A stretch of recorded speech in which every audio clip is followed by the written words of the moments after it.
চীনের এক তরুণীর জীবনের গল্প যেন সিনেমাকেও হার মানায়। যেখানে অন্যরা বিষধর সাপের নাম শুনলেই ভয় পায়, সেখানে তিনি প্রতিদিন ঘুম থেকে উঠে হাজার হাজার সাপের মাঝে কাজ করেন।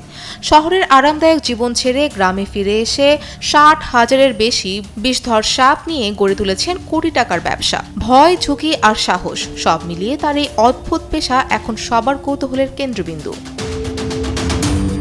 বলছিলাম চীনের গুয়াংশি প্রদেশের গুইলিন শহরের বাসিন্দা কিনের কথা। শহুরে জীবন ছেড়ে নিজ গ্রামে ফিরে হাজার হাজার বিষধর সাপ লালন পালনের মাধ্যমে একটি সফল ব্যবসা গড়ে তুলে ইন্টারনেটে ব্যাপক আলোড়ন সৃষ্টি করেছে। 1995 সালে জন্ম নেওয়া কিন বিশ্ববিদ্যালয় থেকে স্নাতক শেষ করার 2 বছর পর তিনি তার বাবার সাপের খামারে কাজ শুরু করেন। শুরুতে সহায়তা করলেও এখন তিনি 60,000-এর বেশি সাপের একটি বিশাল খামার পরিচালনা করছেন। কিনের সংগ্রহে রয়েছে 50,000-এর বেশি 5 স্টেপ সাপ, যা অত্যন্ত বিষধর পিট ভাইপার। বসুন্ধরা ডায়াপেন্ট এখন আরো উন্নত।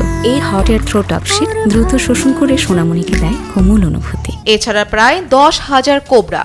ঝুঁকি থাকা সত্ত্বেও কিন বলেন তিনি এখন এসব প্রাণীর সঙ্গে কাজ করতে অভ্যস্ত হয়ে গেছেন। প্রথম দিকে তার বাবা এই পেশায় তাকে আনতে রাজি ছিলেন না, কারণ তিনি বিপদের আশঙ্কা করতেন। তবে খামারের কাজ বাড়তে থাকলে এবং একা সামলানো কঠিন হয়ে গেলে কিন এগিয়ে আসেন এবং ধীরে ধীরে নেতৃত্বের দায়িত্ব নেন। কিন বলেন 5 স্টেপ সাপকে জোর করে প্রস্তুত খাবার খাওয়াতে হয় এবং তাদের সঙ্গে ঘনিষ্ঠভাবে কাজ করা এখনো ঝুঁকিপূর্ণ। তবে আমি তেমন ভয় পাই না। আমার জন্মের আগে থেকেই বাবা এসব সাপ পালন করছেন। এই খামার থেকে উৎপাদিত বিভিন্ন পণ্য ঐতিহ্যবাহী চিকিৎসা ও গবেষণায় ব্যবহৃত হয়। শুকনো সাপ, পিত্তথলি ও সাপের তেল বিভিন্ন চিকিৎসায় ব্যবহৃত হয়, আর সাপের বিষ বিক্রি করা হয় চিকিৎসা ও বৈজ্ঞানিক গবেষণার জন্য।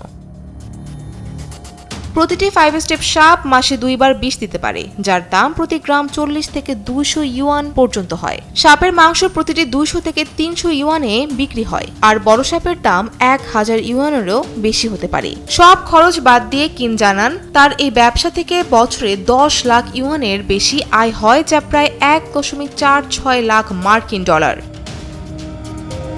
তিনি the girl who collects snake venom নামে অনলাইনে তার কাজের ভিডিও শেয়ার করেন, যেখানে তার 22,000-এর বেশি অনুসারী রয়েছে। ভিডিওগুলোতে তিনি সাপ চাষ নিয়ে নানা প্রশ্নের উত্তর দেন, এমনকি সাপের কামড়ের ভয়াবহ অভিজ্ঞতাও খোলাখুলি তুলে ধরেন। তিনি বলেন, যদি কেউ বলে সাপ পালনে তারা ভয় পান না, তাহলে বুঝতে হবে তারা কখনো কামড় খায়নি। বিশেষ করে 5 স্টেপ সাপের কামড় অসহনীয় ব্যথা দেয়। একবার হলে সেই যন্ত্রণা বছরের পর বছর মনে থাকে। তিনি আরো বলেন, আপনি ভাবতে পারেন হাতে কামড় দিলে শুধু হাতেই প্রভাব পড়বে, কিন্তু বাস্তবে পুরো হাত, কাঁধ, এমনকি শরীরের অর্ধেক অংশেও তীব্র ব্যথা ছড়িয়ে পড়ে। আমার এক অনুসারী বলেছেন, ওই ব্যথা সহ্য করার চেয়ে হাত কেটে ফেলা ভালো মনে হয়েছিল। তার এই ব্যতিক্রমী ও ঝুঁকিপূর্ণ পেশা চীনা সামাজিক মাধ্যমে ব্যাপক আলোড়ন সৃষ্টি করেছে। Fouzia Fariha, Daily Sun.